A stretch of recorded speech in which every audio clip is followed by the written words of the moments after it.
What neighbor disappeared that made your whole street realize something was wrong? Mrs. Kavanaugh's newspapers started piling up on her front porch on a Thursday morning in late September, 3 copies stacked against her door by the time I noticed them on my way to work. She lived in the blue Victorian house directly across the street from mine, had lived there for 38 years according to the neighborhood gossip, and I'd never once seen her let newspapers accumulate. She was meticulous about her property, the kind of elderly woman who swept her walkway daily and kept her hedges trimmed to geometric precision. The newspapers bothered me enough that I mentioned them to my husband Colin that evening, saying maybe we should check on her. He'd shrugged and said she was probably visiting family, that old people did that sometimes without telling neighbors. But something felt wrong. By Saturday, there were 5 newspapers on her porch, and her mailbox was overflowing with envelopes and catalogs. Her lawn, usually mowed every Wednesday like clockwork, was starting to look shaggy. The curtains in her front windows remained closed, no lights visible even after dark. I walked across the street and knocked on her door, calling out Mrs. Kavanaugh's name, but got no response. I tried the doorknob, found it locked, and peered through the narrow windows flanking the door. The entryway looked normal, no signs of disturbance, just the typical furniture and decorations of an elderly woman who'd lived in the same house for decades. But the stillness felt ominous, like the house was holding its breath. I called the non-emergency police line when I got home, explaining that my elderly neighbor hadn't been seen in several days and her newspapers were piling up. The dispatcher took my information with professional disinterest, saying they'd send an officer to do a welfare check. 2 hours later, a patrol car pulled up and a young officer knocked on Mrs. Kavanaugh's door, got no response, walked around the perimeter of the house checking windows, then returned to his car and left. I watched from my living room window, waiting to see if he'd come talk to me about what he'd found, but he just drove away. When I called the police station back asking what happened, the dispatcher said the officer reported no signs of forced entry or disturbance, that Mrs. Kavanaugh was probably traveling, and they couldn't break into someone's house just because newspapers were piling up. The unease spread through our street over the following week. Mrs. Kavanaugh's absence became a topic of conversation among neighbors who'd barely spoken to each other before. The Patels from the house to her left mentioned they hadn't seen her car in over a week, that her garage door had been closed the entire time. The Johnsons from 2 doors down said they'd tried calling her house phone repeatedly with no answer. Linda Morrison from across the street said she'd been friends with Mrs. Kavanaugh for 20 years and had never known her to leave town without telling anyone. She'd tried contacting Mrs. Kavanaugh's son Gerald, who lived 3 hours away, but he wasn't returning her calls either. The collective worry was building, but nobody knew what to do beyond knocking on her door and calling police who didn't seem concerned. I started researching what constituted a missing person, learning that adults had the right to disappear if they wanted to, that police generally waited 24 to 48 hours before investigating unless there were signs of foul play or the missing person was vulnerable. Mrs. Kavanaugh was 73 years old, lived alone since her husband died 12 years ago, had no obvious vulnerabilities that would make her case urgent. But she'd also lived in the same house for nearly 4 decades, maintained the same routines, knew all her neighbors by name. This wasn't a woman who'd impulsively leave town without telling anyone. Something was wrong, and the police's indifference was maddening. Colin suggested I stop obsessing about the neighbor, that Mrs. Kavanaugh was an adult who didn't owe us explanations about her whereabouts. But I couldn't shake the feeling that we were all failing her somehow, that our comfortable assumptions about her traveling were allowing something terrible to remain hidden. I started documenting everything, photographing the accumulating newspapers, recording the dates and times I'd called police, writing down which neighbors had expressed concern. I didn't know why I was doing this, just felt compelled to create a record that someone had noticed, someone had cared, someone had tried to help even if nobody listened. Linda Morrison organized a neighborhood meeting in her living room on the following Saturday evening, inviting everyone from our street to discuss Mrs. Kavanaugh's disappearance. 15 people showed up, more than I'd seen gathered in one place during the 3 years I'd lived here.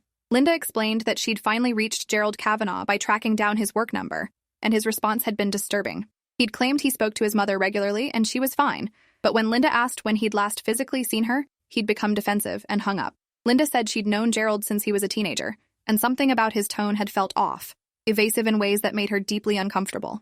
The Patels mentioned they'd noticed a strange smell coming from Mrs. Kavanaugh's property about 4 days ago, something sweet and rotten that they'd assumed was related to her compost bin, but the smell had gotten worse, strong enough now that opening windows facing her house was unpleasant. Several other neighbors confirmed they'd noticed the smell too, had complained to each other about it, but nobody had connected it to Mrs. Kavanaugh's absence until Linda brought it up.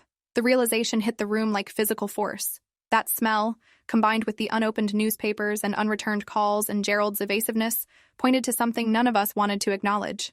Mrs. Kavanaugh might be dead inside her house, and we'd all been smelling her decomposition for days without understanding what it was. I called police again from Linda's living room, explaining about the smell and the neighborhood's collective concern. The dispatcher said they'd already conducted a welfare check and found no signs of disturbance, that smells could come from many sources, that they couldn't justify breaking into someone's house without probable cause. I asked what would constitute probable cause if not an elderly woman missing for 13 days with strange smells coming from her property. The dispatcher said they'd make a note in the file but couldn't promise any immediate action. The frustration in Linda's living room was palpable. We were being told that our concern didn't matter, that our collective knowledge of Mrs. Kavanaugh's routines and character was less important than bureaucratic procedures designed to protect property rights over human welfare. Linda suggested we pool money to hire a private investigator, someone who could track down Gerald Kavanaugh and demand answers about his mother's whereabouts. The Johnsons offered to contact Adult Protective Services, thinking maybe that agency would have more authority to investigate. I volunteered to research locksmith services, wondering if we could legally hire someone to open Mrs. Kavanaugh's door if we claimed to have reason to believe she was in medical distress. The conversation spiraled into increasingly desperate suggestions, all of us grasping for ways to circumvent the police's indifference. But underneath the planning was growing dread, the unspoken understanding that we were probably too late, that Mrs. Kavanaugh was likely already dead and we were just trying to find her body. Colin had stayed home from the neighborhood meeting, saying he didn't want to feed into collective hysteria. When I returned and told him about the smell and the group's concerns, he said we were letting fear override common sense, that people died in their homes sometimes, and it was sad, but not evidence of anything sinister. I snapped at him that we weren't claiming something sinister, just that an elderly woman was missing and nobody with authority cared enough to investigate properly. He said I was getting too emotionally involved with a neighbor I barely knew, that this was becoming unhealthy obsession. The argument escalated until I ended up sleeping in the guest room, furious at his dismissal of what felt like legitimate concern. The smell got worse over the next 3 days. Walking outside became unpleasant, the sweet rotten odor permeating our street strongly enough that multiple neighbors called the city's environmental health department complaining about a possible dead animal. An inspector showed up on Wednesday afternoon, walking around Mrs. Kavanaugh's property with a handheld monitor, eventually determining the smell was coming from her house. The inspector knocked on her door, got no response, checked with neighbors about her whereabouts, then called police requesting they conduct another welfare check with the added information about the smell. This time, 2 officers arrived, one of them a sergeant who seemed to take the situation more seriously than the previous responders. The sergeant talked to several neighbors, including Linda and me, getting detailed information about when we'd last seen Mrs. Kavanaugh, what her normal routines were, who'd tried contacting her son. He walked the perimeter of her house, noting the closed curtains and accumulated mail, the smell that was now unmistakable even to someone who wasn't looking for it. He made several phone calls from his patrol car, speaking with someone for nearly 20 minutes while neighbors gathered on the sidewalk watching. Finally, he approached Linda and explained that he was going to force entry into the house, that the combination of the smell, the elderly occupant's absence, and the inability to reach her constituted sufficient cause to check for medical distress. He asked us all to step back and wait while he and his partner went inside. They broke the back door lock, entering through the kitchen while Linda and I watched from the street with about 10 other neighbors. The sergeant was inside for maybe 3 minutes before he emerged, his face pale, speaking urgently into his radio. More police cars started arriving, then an ambulance, then a crime scene van. The sergeant established a perimeter with yellow tape, instructing everyone to return to their homes and stay away from Mrs. Kavanaugh's property. Linda demanded to know what they'd found, and the sergeant said only that they'd discovered a deceased person and the scene required investigation. His careful language couldn't disguise what we all understood. Mrs. Kavanaugh was dead inside her house, had been dead for days while we'd smelled her decomposition, and police had dismissed our concerns. The medical examiner's van arrived around 6 p.m., and we watched from our windows as they eventually brought out a body bag on a stretcher. Linda was crying openly on her front porch, saying she'd failed her friend by not pushing harder earlier. The Patels stood in their driveway holding each other, looking shaken. Other neighbors emerged from their houses, drawn by the police activity, learning about Mrs. Kavanaugh's death through whispered conversations and shocked expressions. Our quiet suburban street had become a crime scene, and the presumption that elderly woman had simply gone traveling now felt obscenely naive. Detective Ramona Kepler came to my house the following morning, asking questions about when I'd last seen Mrs. Kavanaugh, what I knew about her family situation, whether I'd noticed anyone suspicious around her property. I explained about the newspapers and the phone calls to police and the neighborhood's growing concern that had been dismissed. Detective Kepler listened carefully, taking notes, her expression neutral but attentive. She asked if I knew Gerald Kavanaugh, whether I'd ever seen him visit his mother. I said I'd seen a man in his 40s at her house occasionally, maybe once every few months, but had never spoken to him directly. Detective Kepler noted this and moved on to questions about Mrs. Kavanaugh's routines, her health, whether she'd seemed afraid of anyone or mentioned any problems. I asked Detective Kepler what had happened to Mrs. Kavanaugh, whether her death was natural or suspicious. The detective said the investigation was ongoing, that the medical examiner would determine cause of death, that she couldn't share details while the case was active. But something in her tone suggested this wasn't a simple case of an elderly woman dying alone from natural causes. She gave me her card and asked me to call if I remembered any other relevant details, then moved on to interview other neighbors. I watched her work her way down the street, spending 30 to 40 minutes with each household, gathering information that should have been collected 2 weeks ago when Mrs. Kavanaugh first disappeared. The local news picked up the story that evening, running a segment about an elderly woman found dead in her home after neighbors reported her missing multiple times. They interviewed Linda, who cried on camera describing how police had initially dismissed the neighborhood's concerns. They showed footage of Mrs. Kavanaugh's house with crime scene tapes still visible, mentioned that police were investigating the circumstances of her death. The reporter raised questions about police response times and welfare checks, whether policies needed to change to better protect vulnerable residents. The segment made our street feel violated, our private tragedy broadcast for public consumption, but I was glad someone was asking questions about the police's initial indifference. Gerald Kavanaugh showed up 3 days after his mother's body was removed, driving a silver BMW and parking in her driveway like he owned the place. I watched from my window as he let himself into the house with his own key, staying inside for over an hour before emerging with several boxes. Linda confronted him on the front lawn, demanding to know where he'd been while his mother was dead inside that house, why he'd told her he spoke to his mother regularly when clearly he hadn't. Gerald's response was cold and dismissive, saying his relationship with his mother was none of Linda's business, that he was handling the estate and she should stay out of it. Linda called him a disgrace and Gerald just laughed, loading boxes into his BMW and driving away. I called Detective Kepler immediately, reporting that Gerald Kavanaugh had entered his mother's house and removed items. She said she was aware that they'd been monitoring the property and had questioned Gerald earlier that day. She said she couldn't discuss details but assured me the investigation was progressing. The careful way she spoke made me think Gerald was more than just an uninvolved son, that police suspected him of something beyond simple neglect.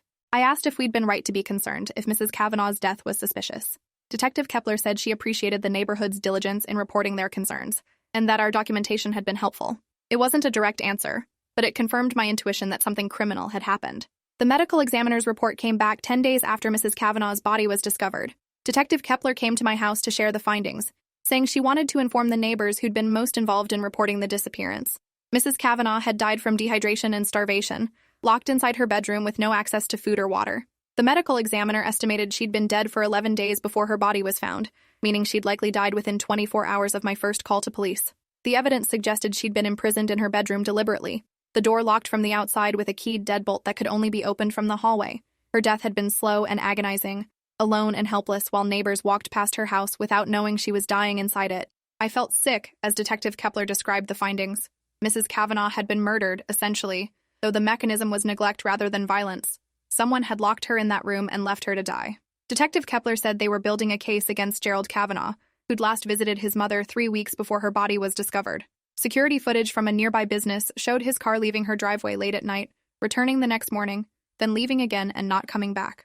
Phone records showed he'd stopped calling his mother's house after that visit, instead calling from his own cell phone to her cell phone and letting it ring multiple times before hanging up, creating the appearance of trying to reach her while knowing she couldn't answer.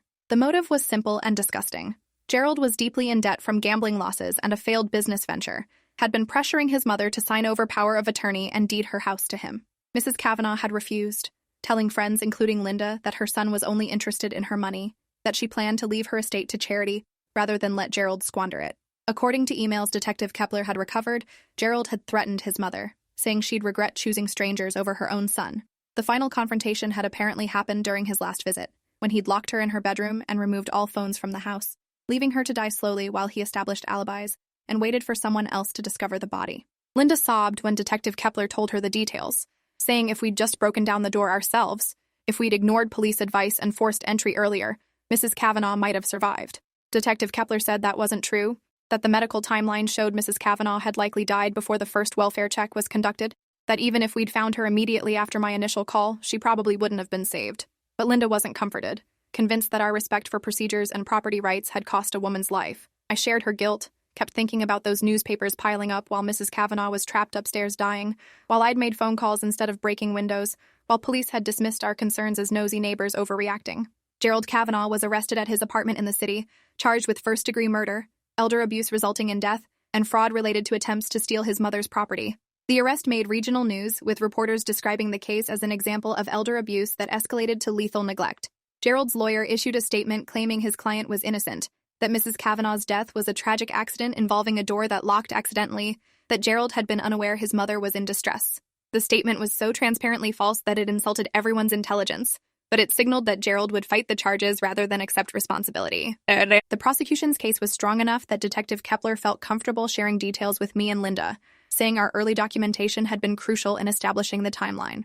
My photographs of the accumulating newspapers, my records of police calls, Linda's timeline of when she'd last seen Mrs. Kavanaugh, all of it helped prove that Gerald had left his mother locked in that room for an extended period. The security footage showing his car movements, the phone records establishing he'd stopped actual contact while creating false appearance of trying to reach her, the financial records showing his debt and his pressure on his mother to sign over assets, it all combined to paint a clear picture of premeditated murder through deliberate neglect. The preliminary hearing happened 6 weeks after Gerald's arrest, and Linda and I both attended, sitting in the gallery watching proceedings unfold. Gerald appeared in an expensive suit that somehow made him look more guilty, his face arranged in an expression meant to convey wounded innocence. The prosecutor laid out the state's case methodically, calling Detective Kepler to testify about the investigation, presenting the medical examiner's findings about cause of death, showing the jury the locked bedroom door with its exterior deadbolt. They played the security footage showing Gerald's car, read excerpts from his threatening emails, documented his financial desperation and his mother's refusal to help him.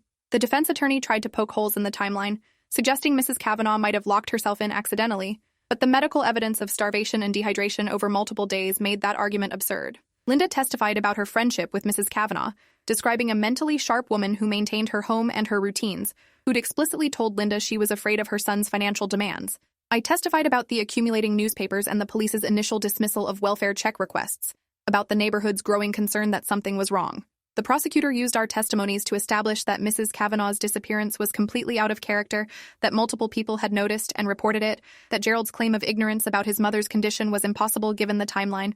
The judge bound Gerald over for trial, denying bail due to flight risk and the severity of charges. Our street became known as the place where that awful thing happened, where an elderly woman had been locked in her room and left to die by her own son. Property values dropped slightly, though not dramatically. Some neighbors moved away, unable to live near the house where such horror had unfolded. Others stayed but avoided looking at the blue Victorian that still bore faint traces of crime scene tape on its windows. Linda became the unofficial keeper of Mrs. Kavanaugh's memory, maintaining her property's lawn and garden, fighting with the estate lawyers about what would happen to the house. She was determined it wouldn't go to Gerald, that Mrs. Kavanaugh's assets would be distributed according to her actual wishes, rather than her murderer's greed. The trial lasted 3 weeks, with testimony from neighbors, police, medical examiners, financial experts, and character witnesses who painted Mrs. Kavanaugh as a kind, generous woman, and Gerald as a manipulative narcissist who'd viewed his mother as nothing more than a source of money. The defense tried arguing that Gerald had intended to return and check on his mother, but got busy with work obligations, that he hadn't realized the bedroom door had locked, that this was tragic negligence rather than intentional murder. But the prosecution dismantled these claims with phone records showing Gerald had deliberately avoided his mother's property, with expert testimony about how long dehydration and starvation take to kill someone, with evidence of the exterior deadbolt that made accidental locking impossible. The jury deliberated for 8 hours before returning a guilty verdict on all counts. Linda and I were in the courtroom when the verdict was read, watching Gerald's face crack slightly as the forewoman announced guilty 3 times. His lawyer immediately filed notice of appeal, but the judge remanded Gerald into custody pending sentencing. Linda squeezed my hand so hard it hurt, both of us crying with relief that justice had been served, that Mrs. Kavanaugh's death would be acknowledged as the crime it was rather than dismissed as an unfortunate accident. The prosecutor thanked us afterward for our persistence in reporting the disappearance, saying cases like this often went uninvestigated because people assumed elderly adults dying alone was normal rather than suspicious. Gerald was sentenced to life in prison without possibility of parole, the judge calling his actions unconscionably cruel and noting that he'd shown no remorse throughout the trial. Mrs. Kavanaugh's estate was distributed to the charities she'd named in her will, with a substantial portion going to an organization that advocated for elder abuse prevention. Linda worked with that organization to create educational materials about recognizing signs of elder neglect and abuse, using Mrs. Kavanaugh's story to teach others how to intervene when something seems wrong. The organization named their training program after Mrs. Kavanaugh, ensuring her death would help protect other vulnerable elders from similar fates. Our neighborhood slowly recovered, though the memory of those 13 days when we'd smelled decomposition without understanding what it was never fully faded. I remained hypervigilant about my neighbors' welfare, noting when newspapers piled up or lights stayed off too long, checking on elderly residents more frequently than was probably necessary. Colin apologized for dismissing my concerns about Mrs. Kavanaugh, admitted he'd been wrong to characterize my worry as obsession rather than legitimate care. Other neighbors developed similar vigilance, creating an informal network where we looked out for each other more actively than before, where absence or unusual patterns triggered immediate checking rather than assumptions about travel or privacy. The blue Victorian house eventually sold to a young family with 3 children, people who knew its history, but chose to see it as a beautiful old home rather than a crime scene. Linda welcomed them warmly, helping them with move-in details, telling them about Mrs. Kavanaugh in ways that honored her life rather than focusing only on her death. The new family painted the house green and updated the garden, gradually transforming it into a space that felt alive again, rather than haunted by tragedy. Their children played in the yard where Mrs. Kavanaugh used to maintain her meticulous hedges, their laughter providing counterpoint to the silence that had marked those awful weeks. 3 years after Mrs. Kavanaugh's death, Detective Kepler visited our street to present Linda and me with civilian commendation awards from the police department, recognizing our persistence in reporting the disappearance and our documentation that proved crucial to the investigation. The ceremony felt bittersweet, an acknowledgement that we'd done the right things while simultaneously highlighting that those right things hadn't been enough to save Mrs. Kavanaugh. But Detective Kepler emphasized that our actions had ensured justice, that without our detailed reports and refusal to accept initial dismissals, Gerald might never have been prosecuted. She said we'd given Mrs. Kavanaugh's death meaning by helping hold her murderer accountable, and sometimes that was the best outcome survivors could achieve. I keep the commendation in a drawer, unable to display it but unwilling to discard it. It represents both our success and our failure, our care and our helplessness, the complicated reality that doing everything right still couldn't prevent tragedy. Mrs. Kavanaugh died alone and terrified, locked in her bedroom by the son she'd raised, dying slowly while neighbors noticed her absence, but couldn't act quickly enough to save her. No amount of justice for Gerald changes that reality, but her story changed how our community thinks about elder welfare, about the importance of checking on vulnerable residents, about trusting instincts when something feels wrong even if authorities initially dismiss concerns. Her death taught our street that disappearance always means something, that accumulated newspapers and closed curtains and unreturned calls are never just coincidence, that the cost of ignoring warning signs is measured in human lives that deserved protection, but received it too late.